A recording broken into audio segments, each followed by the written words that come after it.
Hello, this review is based upon the numerous requests from the audience.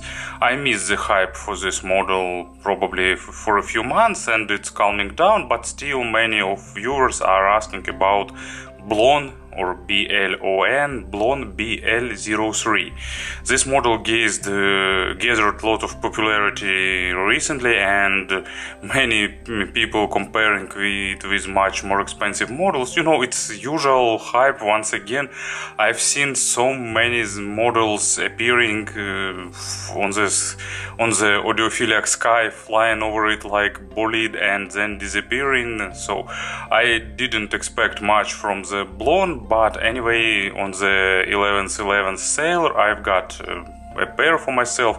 I paid $23 or $24, and now they appeared. As you can see, mail almost devastated this box because seller didn't pack it into the parcels box, just put it in the package and send it as is. So I've got one really damaged, but anyway, it doesn't change sound much, so let's have a closer look.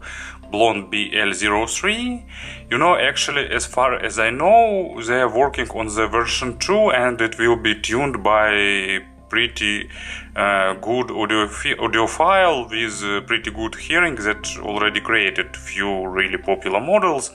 But probably if more details will be available for the public, I will tell about it. But now I can't tell much about that because it's just rumors. At least I don't have any confirmation. Current price is about $30.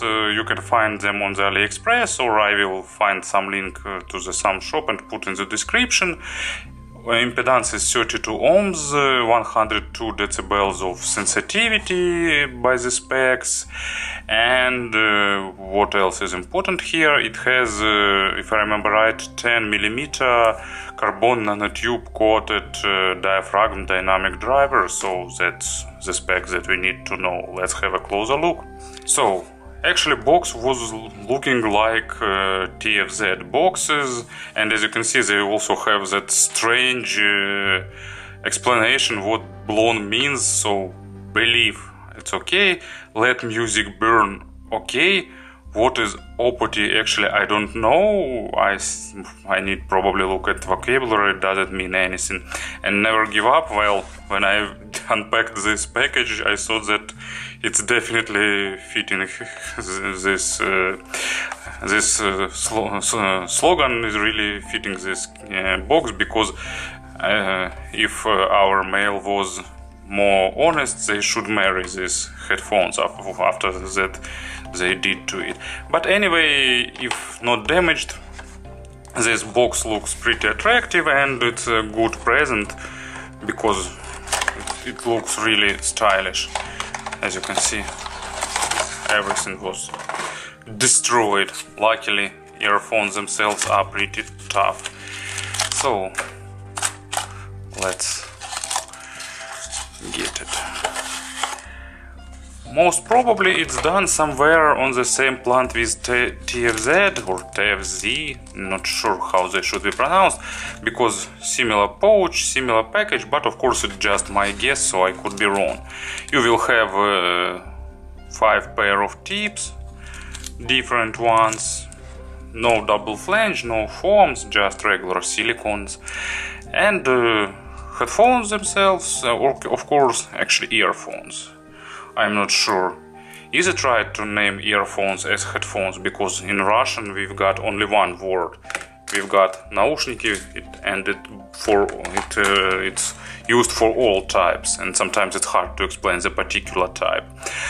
So here they are. By design they look great. As you can see, unusual shape. They are made of metal, they are pretty heavy and feels really pleasant in hand. So looks really stylish, and thanks to the small size and thanks to this smooth shape, they are fitting pretty nicely. So as you can see, no sharp edges, nothing like that. They are fitting nicely into the ears, but spouts are actually they are not short, but they are not fitting properly inside of ear, so you'll have to spend some time finding a proper position. So sound isolation is about average, and probably you will need some tips selection. It has lip for holding the tips, and it has protective grill, so everything in place. Cables are made replaceable. Here use this common socket that is commonly used nowadays with recessed pins, but here the pins are absolutely recessed. But any 2-pin connector will fit here, just it won't look as nice as stock one. Anyway, connectors are not the toughest, they are pretty easy to disconnect, but it can be fixed by moving pins a little bit, so you can pinch them just slightly, so they will be harder to disconnect. Here is ear hook without wire, so no memory wire, but it's formatted with heat shrink, and it will hold the cable around your ear. Stock cable is totally simple, it's just regular black pretty thin cable, but at least it's really soft, and it has almost no microphonic effect. So in terms of usability, it's normal. Splitter, regular plastic splitter, Y-shaped, and it goes down to the jack. There are a lot of third-party cables, you can get one, but it's just for the aesthetic purposes, because in general, in terms of usability, it looks nice. Anyway, by design, they are great. By wearing comfort, they are okay too. You will just need to find the proper tips and proper position inside of ear. Cable could be better, but we are speaking about $30 in ear monitors, so I think for this range it's also really normal. And of course about the sound. Once again I was expecting for miracle, but once again it was just a hype. It's a pretty normal model in this price range, especially if you like warmer sound, but it's definitely not a giant killer. And moreover, for $50 or a bit more you can get probably a better model if we are speaking about more natural sound. But still it's a nice, fun, warmer tuned earphones for those who like such sound signature. I've tried cable rolling. I tried few good cables that I own. It didn't help. I gave them about 40 hours of burn in, but sound didn't change much. Actually resolution improved a little bit, but not drastically. And I've tried best sources that I own.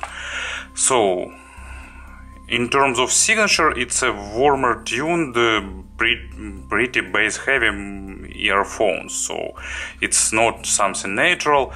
By the chart they are V-shaped, but at the same time it's not traditional V-shaped, because they made treble after about 6 kHz noticeably rolled off, and it's noticeable seen.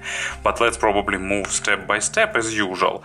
So bass here is pleasant, especially if you listen for music with synthesized low frequencies, some electronic music, I don't know, IDM or something like that. They are really nice. They have great bass depth, and they controlling deepest layers of bass more or less normally. Not great, but normally.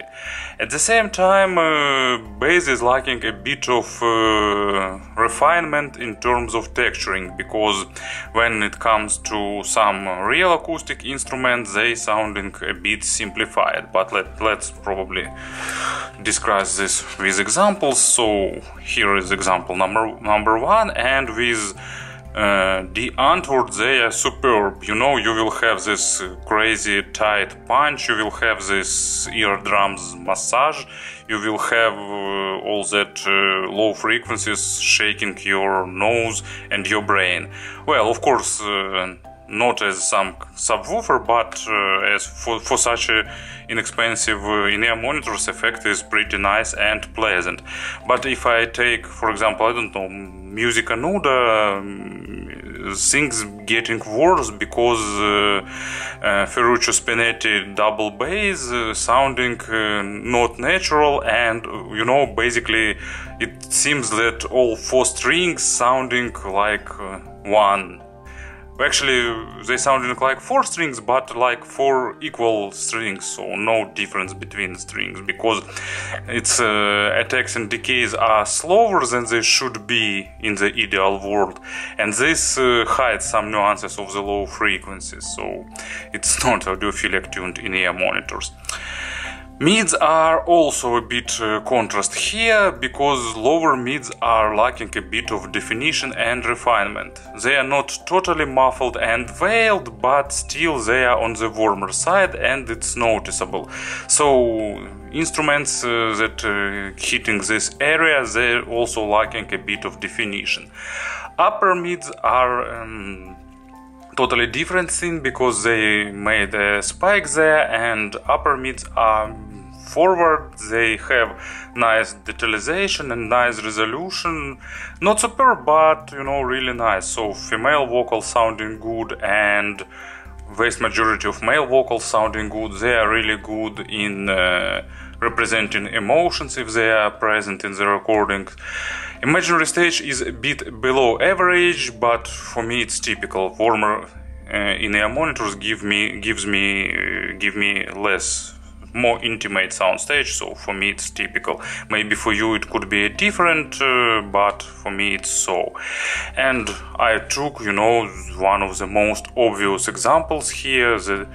I wanted the track that almost everyone heard, and it's Master of Puppets, and it highlights both strengths and weakness of this in-ear monitors, because vocal sounding really good, and bass guitar is lost. Vocal sounding good, drums sounding good, all cymbals sounding really nicely and well defined. Well, maybe not superb because they lacking treble extension, but still pretty okay. So anyway, but bass guitar and actually solo guitar sounding too soft. It's kind of softness effect, and it's not probably the genre that suits it. It was like the travel back to late 90s when I've got my first cassette player, and I was listening its earbuds, but we didn't have anything better that time. So anyway, with vocal recordings, sometimes they are nice. For example, the Antwoord track that I've mentioned, vocal part is sounding nice, and all that three-dimensional electronic effect that present in that track is also sounding nice, and for that type of music they are building a nice and pleasant contrast between lows and upper mids. Treble is also divided into two parts, because part of treble is nice, it's present, but they made noticeable drop from 6 kHz to 10 kHz, and they cut almost all overtones, they cut saturation and all the things that makes in-ear monitors, sounding audiophilic probably. If you are treble sensitive, it could be a really nice model for you, especially if you are sensitive to that part that lies above 6 kHz, because usually 8 kHz is the point that most people dislike, because it's adding that metallic resonance sound. So if you're sensitive to the treble, it could be a nice option for you, but you will lose a part of liveliness for the instruments, you will lose the part of overtones, part of that of the chamber nuances if they are present in the recording. And as an example, for the treble, I've got Pat Metheny and Lyle Mars. I suppose I pronounced their names correctly. By the way, if I'm saying something really incorrect, please feel free to correct me. I really appreciate such comments, because I'm trying to improve. I really like that avant-garde jazz record, and as falls Wichita, so falls Wichita Falls, great album. And Ozark is a nice example, because it's filled with percussion, different bells, I don't know, some other cymbals and splash, hi-hats and many other percussion instruments present here. And actually, they on the good source with some expensive in-ear monitors. They're sounding really lively, really realistic, and they have crazy extensions, because when you hit some cymbal, you will have a lot of that overtones going to the upper treble. And here, you know, at first moment I thought that, well, treble here is nice and well defined, because you will have all that bells, all that and all that other percussion stuff, but at the same time that tails of sound, that overtones that they produce, they are cut. So you will have beginning of this sound, and you will it's truncated, and you won't have that rich layers of treble. If you didn't hear this track on some good gear, you probably won't know that you will miss something, because lower part of treble sounding pretty nicely. But after hearing that with some much more expensive setup, you know, I know what to hear, and I miss that part. So basically, let's move back to this in-ear monitors. It's V-shaped with elevated bass and pretty good, a bit softer lower mids, and good for this price upper mids, and lower treble and truncated treble. So what it means: if you listen to some electronic music, it could be a great option for you. Maybe not absolutely great, but really nice, really lively, punchy bass, and good upper part of sonic spectrum to accompany all that lower frequencies. It's also good with pop music. It's good with some types of jazz, like vocal jazz, for example. It's good with some chamber music. Of course, you won't get rich overtones, but you know, for $30 it's not something that you can probably expect. So it's good with some genres. At the same time, they are not so good with other genres, like all heavy genres, like even Metallica. It's not the heaviest group in the world. Well, not the softest, or what is antonym for the heavy? Not the more pop rock, but not the heaviest one, definitely. So, but it's still lacking a bit of aggression, and more brutal groups lacking even more of that. Speaking about the pairing, they don't require, you know, anything powerful or anything super resolving. They will probably be okay with even with smartphone, but some player at the about $100-150 range will drive them to their full potential. I won't do comparisons, you know, probably this time, because, you know, for $50 you can get something like KZ ZSX or TRN V90, or even for less money you can get TRN BA5. They will offer a totally different tuning. They are not as bass heavy, but at the same time they will have better resolution. They will offer you a bit better treble. So, you know, this in-ear monitors is a matter of your taste. If you like bass heavy sound, it's a really nice option, especially for this price. Especially if you grab it with some discount, it's a nice option. But of course, you know, it's not audiophilic tuning, and definitely it's not a giant killer.